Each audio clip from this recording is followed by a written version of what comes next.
Hola, queridos amigos del ADN de la historia. Querida Isabel Revuelta. Hola, ¿cómo estás? Querido Alejandro Rosas. Querido Benito. ¿Dónde creen que estamos? ¿Qué se imaginan? Pues sí, en la ex residencia oficial de Los Pinos, hoy Centro Cultural Los Pinos, en la Casa Miguel Alemán, coronada por este curiosísimo zompantli, que no quiero hacer metáforas al respecto, pero bueno.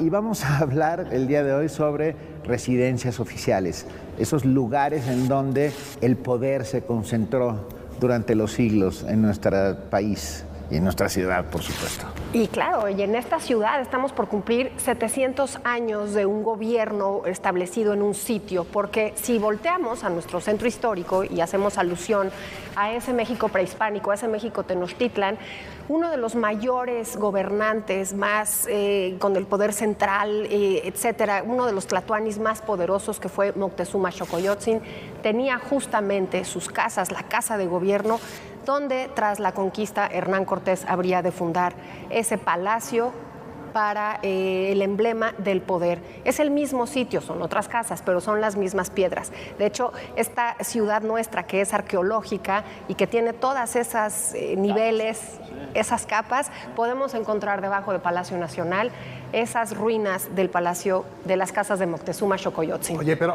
antes de iniciar, a mí me gustaría agradecerle a la Secretaría de Cultura, a la secretaria Alejandra Frausto, por permitirnos grabar aquí el ADN de la historia, porque además tiene un proyecto ya prácticamente desde hace 6 años que es recuperación, un proyecto, es el proyecto Chapultepec, Cultura y Naturaleza, que reúne muchas cosas que, fíjate, yo no conocía hasta en los últimos meses. Viene el cablebús línea 3, que te va a unir prácticamente todo Chapultepec. Está la calzada flotante, que reúne también unos puntos, se puede venir a caminar. Tiene la parte, viene una nueva, van a inaugurar próximamente una cineteca aquí en Chapultepec también. Y desde luego ya se puede visitar lo que fue la residencia oficial de Los Pinos. Yo nunca había estado tan cerca, por ejemplo, de Molino del Rey, porque era el cuartel del Estado Mayor Presidencial, hoy es el Museo del Maíz. Y entonces realmente yo creo que cada 100 años aproximadamente Chapultepec recibe una restauración, una remodelación distinta, y creo que ese es el proyecto que ahora están, lo han ido inaugurando por partes, pero ahora en agosto me parece que es la inauguración ya propiamente de lo que resta del proyecto, y pues creo que les ha quedado muy bien. A mí me parece muy bien que las residencias oficiales se conviertan en centros culturales. Creo que hay todo un demasiado oropel y demasiada boato alrededor de las casas presidenciales, no solo en México, sino en el mundo entero. Podemos pensar en la Casa Rosada Argentina o en el Palacio Miraflores, París. Los Inválidos en París, etcétera.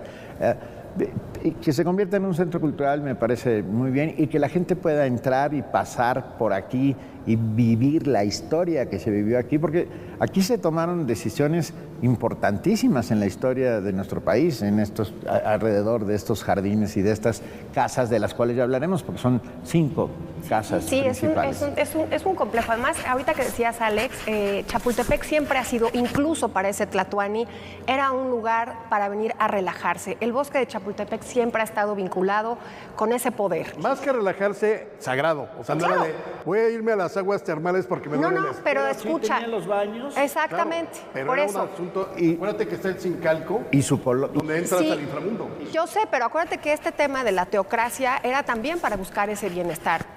Moctezuma además era el hombre más supersticioso y más relajador, hacía esos rituales aquí en Chapultepec. Pero bueno, a lo que quiero ir, que decías, Benito, este complejo tiene muchísima historia, porque incluso a principios, mediados del siglo XVI, se establece por primera vez en este lugar un molino, el Molino del Rey, así como está el Camino Real y están ciertas construcciones que eran propiedad de esa corona. El primer molino que se establece en la ciudad, pues es el del Molino del Rey, y se procesaba, había una muela, la muela ya se perdió, pero no nada más trigo, sino también maíz. para los españoles era muy importante que además de ese maíz ellos tuvieran su dieta básica, que era el trigo. Y así empieza la historia de este lugar. Estuvo muchísimo tiempo ese molino, después es adquirido por una persona privada y a principios, más bien finales del 19, este lugar, el dueño era la familia Martínez del Río. Era una gran hacienda que le decían La Hormiga porque era de las propiedades más chiquitas. Incluso los Rincón Gallardo llegaron a ser dueños también de esa propiedad. Pero hablando de las casas, si quieren hablemos de la primera, que fue justamente esa casa que se manda a construir a finales del 19, Martínez del Río, y era una especie de chalet inglés. En ese chalet se casará Dolores del Río con uno de sus hijos. A ver, vamos por partes para tiene tanta historia. Para no confundir. Sí. Realmente no hay ninguna ley donde haya o quede establecido que debe haber una residencia oficial, sobre todo ya en esta época, para el presidente o la presidenta de la Residencia República. oficial es donde vive el presidente. Sí, Claro. pero no hay leyes de que a fuerza debe haber una construcción con estas características, no. Entonces, a lo largo de la historia hay tres que fueron muy claras para los hombres que detentaron el poder. Desde luego, el palacio que fue de Moctezuma, que era de Moctezuma y nada más sirvió para él antes de la llegada de los españoles y durante la conquista.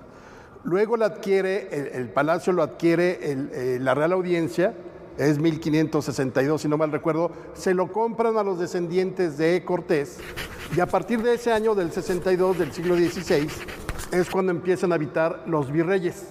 Y sí, todos los virreyes habitaron en lo que hoy conocemos como el Palacio Nacional. Vivían además en el segundo piso, porque abajo todo lo que conocemos como la planta baja del palacio eran accesorias. Y se inundaba constantemente. Horrendo. Se inundaba, había bodegas, ahí la podías seguir, comprar vino. Y es curioso porque pues, el virrey vivía en la parte superior del segundo piso. Sí, de hecho no era ese palacio como otros palacios reales, no tenía, digamos, ese lujo que tuvieron otros. Fue poco a poco que se va construyendo nuestro Palacio Nacional. El tercer piso es del siglo XX. Y lo que dices, Alejandro, de que, por ejemplo, en 1629 la gran inundación era un lodazal. De hecho, era un lugar bastante insalubre. El Palacio Nacional hubo épocas que no fue nada elegante y, sin embargo, siempre ha representado nuestra historia, nuestro poder, cómo ha estado el poder representado en México ahí. El poder es bastante insalubre. Sí. Hay una leyenda urbana ¿Que te la cuentan en palacio? que a mí me la contó un profesor de historia, que dicen que uno de los arquitectos que hizo Palacio Nacional confundió los planos. ¿Conoces esa historia? Y que se supone que el Palacio Nacional de México iba a ser originalmente una cárcel en Brasil. En Perú. En una cárcel en el en Perú. virreinato. Y que en Perú está el verdadero Palacio Nacional. ¿Sabes algo de eso? Tal cual lo contaste como leyenda. Sí, bueno, como leyenda. Según casi tengo, igual investigando y eso, que no, es simplemente se dice, ¿no? Como aquel que dicen que tanta gente visitó el cadáver de Juárez expuesto el 18 de julio de 1872, cuando murió, que tuvieron que apuntalar el Salón Embajadores para que no se viniera abajo, lo cual me parece un exceso porque ni el peor temblor ha causado grandes daños en Palacio, ni el Virreinal, ni en el Palacio Nacional, pero son cosas curiosas que se van sumando a la historia de estos inmuebles, ¿no? Exacto, y justo, bueno, una historia también interesante, bueno, no nada más el golpe que da Gabriel del Yermo en 1808 al virrey, al último virrey, bueno, de los últimos virreyes. Ese lugar también tenía cárceles, tenía oficinas, vivía el virrey, tenía la Cámara de Diputados ya después, cuando el México independiente, pero llega una Carlota esperando encontrarse en 1864, un país que le van y le venden como wow, la cosa más increíble, y cuando llega a Palacio Nacional y se da cuenta que está todo lleno de chinches, de piojos, de ratas, no puede ni dormir ahí. Ella duerme, creo que en la mesa de billar. Sí. No, es Maximiliano. Ella sentada, Maximiliano en la mesa de billar. Entonces manda a hacer reformas y no parece creíble que lo primero que manda a hacer es una escalinata. Esa maravillosa escalinata que ahora forma parte de nuestra historia. ¿Por qué? Porque Diego Rivera pinta los murales de los más bonitos que hay en ese Palacio Nacional, que es de todos, es parte de esa historia. Yo recuerdo ir con mi hijo a desayunar a los azulejos y luego irnos a ver esos murales de Palacio Nacional.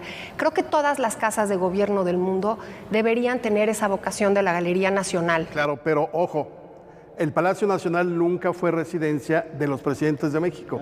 Ahí sí habían vivido los virreyes, pero prácticamente todos los presidentes del siglo XIX, con unas excepciones, vivían en sus domicilios particulares. Pero el que sí fue residencia oficial fue el Castillo de Chapultepec.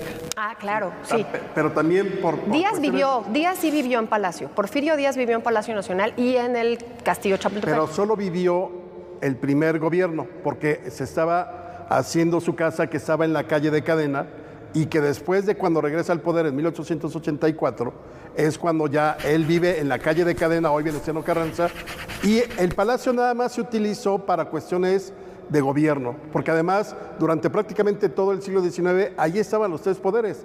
El Congreso, cuando había Cámara de Diputados y Senadores, a veces desapareció el Senado por ley, la Suprema Corte de Justicia también estaba ahí y el Poder Ejecutivo. Entonces no era un lugar propicio para vivir.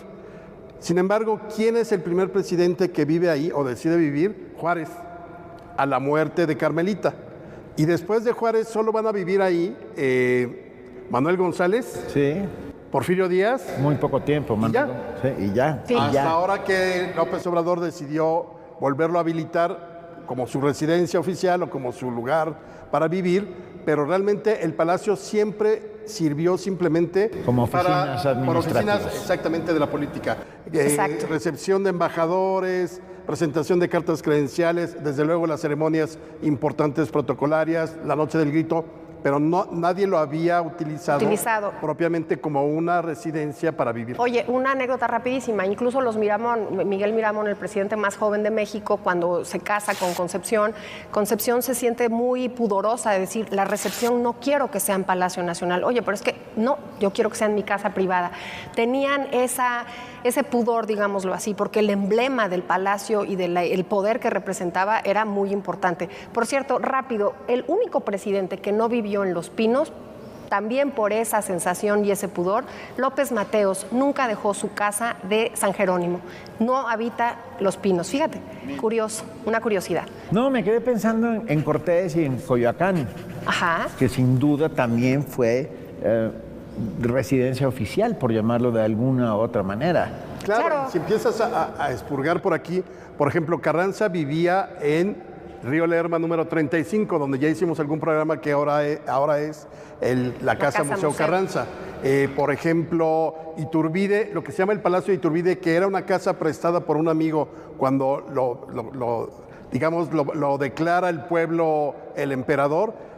La de Avenida Francisco y Madero era de un amigo. Hoy se le conoce como el Palacio de Iturbide, pero tampoco era una vivienda de alguien muy rico. Sí, ¿no? Por supuesto. Y así puedes ir viendo, ahorita que decías, por ejemplo, Cortés en Cuernavaca o Cortés en Coyoacán. Exacto. El poder fue viendo a diferentes edificios, pero claro, los tres edificios que han concentrado en México, digamos, las residencias presidenciales son Palacio Nacional, que ya hemos hablado, y luego Chapultepec. El castillo de Chapultepec también tiene una historia maravillosa, entrañable, es parte de todos nosotros. ¿Quién no tiene una historia en el castillo? Lo hemos hablado ya en otros programas, pero también habla de esta manera de la investidura.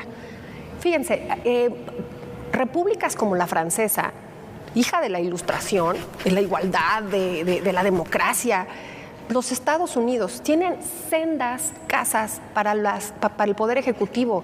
Es impresionante. Y no hablo nada más de lo lujoso, sino de lo emblemático. Están llenos de cuadros. Está el Smithsonian en Washington.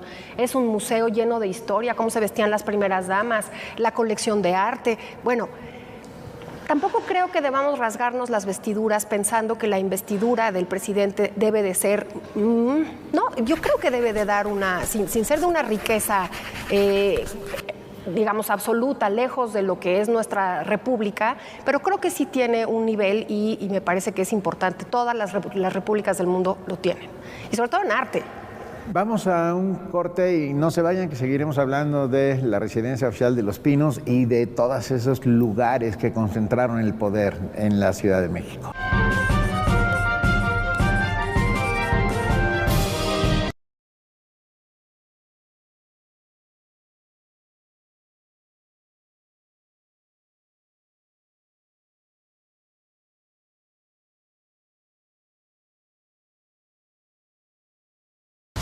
Te acompañamos todo el año.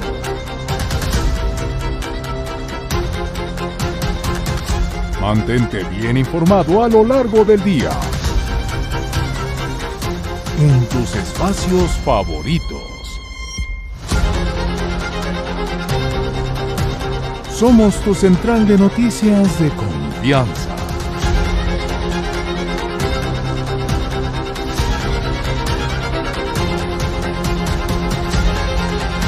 Que te comparte todo lo que sucede en tiempo real.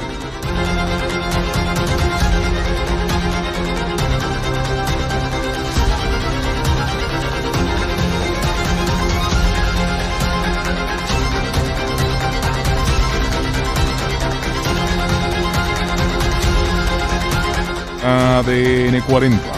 Siempre conmigo.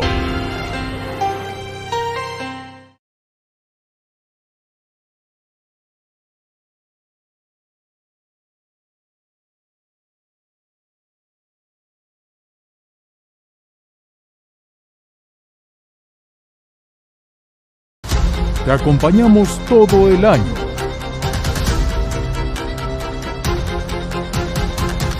Mantente bien informado a lo largo del día. En tus espacios favoritos. Somos tu central de noticias de confianza.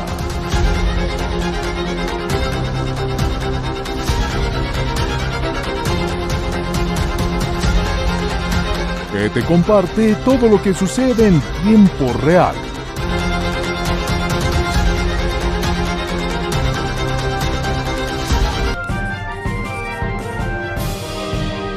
Y estamos de regreso aquí en la Casa Miguel Alemán del Centro Cultural Los Pinos. Vean este enorme y maravilloso zompantli que está detrás nuestro, que yo no sé quién lo mandó a hacer, supongo que Miguel Alemán, pero yo es creo actual. que ¿es posterior? Es reciente, sí. Sí. Pues me gusta. Ahora, Sí, si porque ustedes conocen o han venido al Centro Cultural, si no vengan, porque realmente te das cuenta de la grandilocuencia y todo lo que pensaba Alemán de sí mismo, porque cada presidente que llegaba a Los Pinos podía construir su propia casa. Acuérdate de las cabañas de Fox, por ahí está la original que era donde vivía Cárdenas, pero esa era la magna, o sea, es la más grande de todo el complejo. Y ahí te das cuenta, era el México moderno, industrializado, el que estaba vendiendo la modernidad, Miguel Alemán, y dijo, pues voy a gastar un poquito mucho. sí, claro, porque además este lugar estuvo, primero cuando llega Miguel Alemán y ve la casa de Cárdenas. Cárdenas es el primero que sale del castillo precisamente porque quería algo más austero. Este lugar es estratégico por cómo puedes llegar a él. La verdad es que ya había sido utilizado. Yo no sabía que el presidente Carranza lo había expropiado, se los expropió a los Martínez del Río. Hasta 1923 termina el pleito y se les paga, porque aquí vivió Álvaro Obregón en algún momento. Siempre estuvo estratégicamente ubicado entre el castillo, entre Palacio Nacional y Los Pinos. Entonces era un área muy interesante. Cuando Lázaro Cárdenas vive en esta casa que remodela ese chalet que habían hecho los Martínez del Río, le da digamos, es una muy buena casa de las Lomas finalmente, ¿no? Esa investidura que les digo. Pero Miguelito Alemán sí se fue con una remodelación, una construcción. Construcción es de nueva. estilo ecléctico, para estar al tono con la arquitectura internacional. Es una mezcla de todos los estilos. Ecléctico barroco mexicano. Del arquitecto Giró, que muere y lo termina el arquitecto Parra. Casi no la habita porque se le va todo el sexenio en hacerlo. Bueno, cuando estaba inaugurado, era lo más lujoso, los candiles, las vajillas, los tapetes, los muebles, pero también muebles mexicanos de marquetería. O sea, era como un espejo que queríamos enseñarle a ese mundo que México era un país moderno, que México era un país con mucha historia. Y una cosa que sí se hizo con el presidente Carlos Salinas de Gortari fue que la obra, a muchos artistas se les pidió obra específicamente para esta residencia, en 1993 aproximadamente. Pero bueno, vamos a regresarnos otro poquito. ¿Ok? Es que hay Porque mucho. después del Palacio Nacional, que sabemos que no vivieron los presidentes, Donde sí vivieron fue en el castillo de Chapultepec. El que primero lo utilizó fue Maximiliano, luego Juárez regresa y dijo, pues como dicen, reyes ni de la baraja, ¿no? O Sí. emperadores ni de la baraja. Que había sido un monumento militar, o sea, era un edificio militar. Era la academia. Había sido una residencia de verano que quisieron establecer los Galvez, y luego aquí se funda el colegio militar y estuvo mucho tiempo en el castillo. ¿Quién lo habilita ya para vivir? Porfirio Díaz, para venirse al verano, porque imagínense cómo ha cambiado el clima, que realmente la Ciudad de México, el centro histórico era muy caliente, entonces se venía entre los árboles. Imagínate, se va a la residencia de verano y estamos a un paso. Sí, sí. Claro. Y luego, una vez que ya Porfirio Díaz la habilita, entonces sí, por ejemplo, Madero, Carranza, pero sobre todo los sonorenses de la Huerta, Obregón, Calles y luego los del Maximato, sí viven en el castillo de Chapultepec. Ahí es cuando Cárdenas le toca también y dice, a ver, pues no podemos vivir como república en un castillo, y lo dona para construir o ahí fundar el Museo Nacional de Historia. Exacto, que además es una belleza porque esa remodelación que le hace Porfirio Díaz, imagínense el afrancesamiento Benito, Sí, el no. Alcázar, no existía, era un cuartel. Y después de la guerra con los Estados Unidos, que además, qué emblemáticos esos tres lugares, porque la guerra de los Estados Unidos tocó profundamente, que tuvimos con Estados Unidos, estas tres residencias, hubieron batallas, La se batalla tomaron. Molino del Rey, que fue aquí, Ajá. a 200 metros de donde Sí, estamos. sí, sí. Oye, y bueno, entonces compran ya o adquieren para uso oficial, ahora sí, como residencia, el Rancho La Hormiga. Y Cárdenas decide habitar aquí y le pone los pinos. Cuentan también, lo he visto en varias fuentes, Creo que puede ser sí, creíble, sí, yo también lo que creo. le puso los pinos porque así se llamaba la huerta, donde le declaró su amor a Amalia Solórzano. En Michoacán. Allá en Michoacán. En Tacámbaro. Oye, y se llamaba La Hormiga, hay una fuente que leí por ahí que es porque había muchas hormigas, no, realmente era una propiedad tan grandes esos latifundios que tenía la familia Martínez del Río y que en algún momento tuvieron también los Rincón Gallardo, que de 56,000 metros cuadrados era chiquita y era La Hormiga de las propiedades. Mira. Porque son 56,000 metros cuadrados. La historia también se construye con la leyenda. No, tiene que ver mucho Oye, Benito, con... pero yo estoy en tu contra como generalmente y además siempre con la razón que me asiste. Ya vamos Yo a sí empezar. creo que son necesarias las residencias oficiales. No. Te voy a decir por qué. Para eventos protocolarios, No, sí. no, Pero para vivir... Para vivir, digo, no a esta casa, pero por ejemplo, esta casa la está Casa Blanca, solo una pequeña ala es para habitación. ¿Cómo se llama la de la de Londres? No, Downing Street.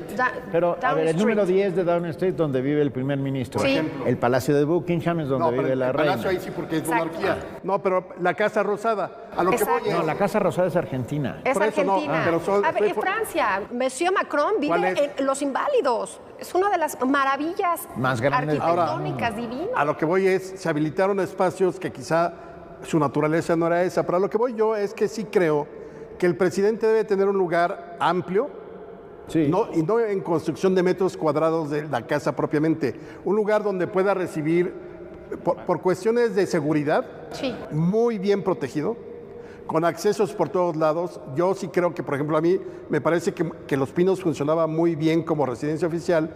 Ahora, vimos excesos como Alemán, claro, pero vimos también, por ejemplo, las cabañas esas de Fox que hizo por ahí, o ves la de Cárdenas.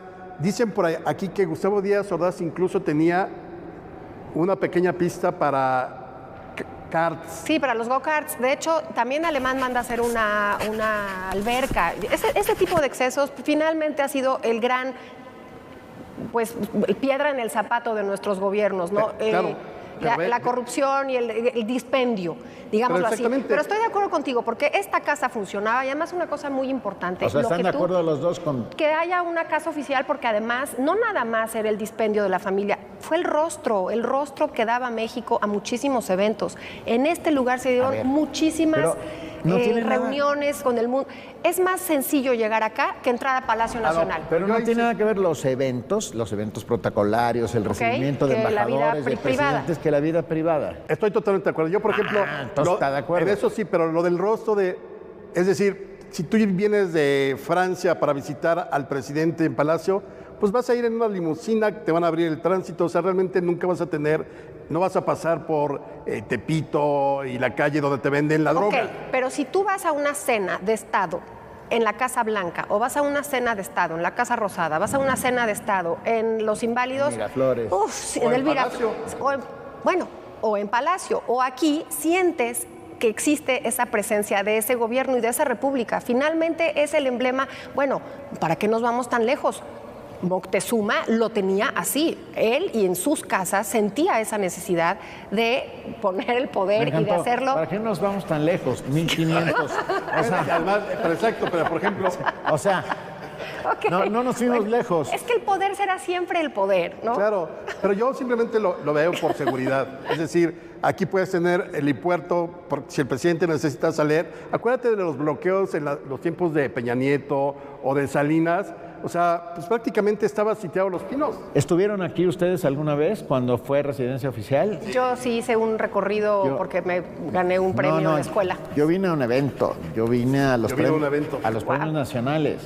Wow, precioso. Ah, Oye, no, precioso. ¿no te gustó? No, Porque claro cuenta. que no. No, todo era, además te citaban una hora antes, siempre era... ¿Una hora? 3 horas antes. Bueno, Pero, por ejemplo, a mí me gustó la vez que conocí. Me decepcionó porque me parece que no tiene historia. O sea, ir a Palacio a algún evento era 1000 veces mejor porque Bueno. pues, está pesando ahí más de 500 años de historia, ¿no? Aquí, pues, la calzada un poco, la calzada de los presidentes, más o menos. Lo que me llamó la atención es que nunca había visto el busto de Margarito Zuazo, que es a quien yo llamo el verdadero Juan Escutia, que es el que en la batalla de Molino del Rey, el 8 de septiembre, se envuelve en la bandera, se pone la chaqueta y sale a combatir y lo matan. Bandera que estuvo expuesta en la Galería Nacional y creo que ahora en el Castillo de Chapultepec. Ahí sí se ven los rastros de su sangre. Y estaba en la entrada por donde cuando venías a un evento Se veía. te recibían. Y ahí está el busto de Margarito Zuazo. Y es que además eso es muy interesante porque fue el presidente Comonfort que hace un rincón especial para la reforma. Y uno de los grandes homenajes que hacen esos tres de la reforma, esos tres grandes, porque está el busto de Lerdo de Tejada, de Comonfort y de Benito Juárez, a ese héroe. ¿Por qué? Porque de pronto pensamos que la intervención estadounidense fue una cosa muy, pues fueron 2 años. Fue terrorífico, no nada más lo que significó por esa gran batalla y esas muertes, sino porque en el Palacio Nacional ondeó la bandera estadounidense el 16 de septiembre de 1847. Entonces, es, digamos, esa república restaurada de los liberales que hacen justo en Molino del Rey. A mí el edificio de Molino del Rey me llama mucho la atención porque es muy masivo. Ahora hay que imaginártelo como un silo lleno de cereal, lleno con un molino, con una rueca, porque además utilizaban el agua que acababa de llegar todavía del... Rueca no, rueca No, rueca es- no. Pero yo creo que- ¿Cómo le llamas al...? La piedra de molino. La piedra de molino, del agua que bajaba del acueducto. Pero yo Si no, creo que rueca es podemos otra cosa. hablar de mucho más del Molino del Rey ahora que vayamos para el Molino del Rey. Bueno, pues es que estamos rodeados, este lugar está lleno de muchas historias. Déjenme, a ver, voy a seguir metiendo mi cucharita. Un lugar se signa por los personajes que vivieron en él y no por la grandeza que pueda tener el propio edificio, por lo que sucedió ahí, por las cosas que pasaron, por cómo la historia fue cambiando. El lugar solamente es así como una especie de símbolo, pero lo verdaderamente importante es lo que sucedió. No, Claro. claro. Y yo creo que falta una gran historia de la vida en Los Pinos. O sea, desde el 34 hasta el 2018. ¿Saben que aquí se firmó la expropiación petrolera? No fue en Palacio Nacional, fue aquí. Ya, creo, nos vamos. ¿Pero por qué? Pues porque Miguel Alemán tiene un compromiso. Porque se aparece Miguel Alemán en las noches. No se pierdan, hay una aplicación que vienes a visitar. Son unos chavos maravillosos que hicieron por las fotos que hay de cada cosa que se dio. Tú puedes ir con tu aplicación viendo, aquí fue la foto tal, aquí estuvo Kennedy. En fin, está llena de historia. este Hoy lugar. es un centro cultural que está abierto al público, pueden venir a visitarlo. Esto es de todos nosotros, de todos los mexicanos. Esto fue el ADN de la historia, Isabel Revuelta. Gracias. Alejandro Rosas. Gracias. Benito Taibo. Nos vemos a la próxima.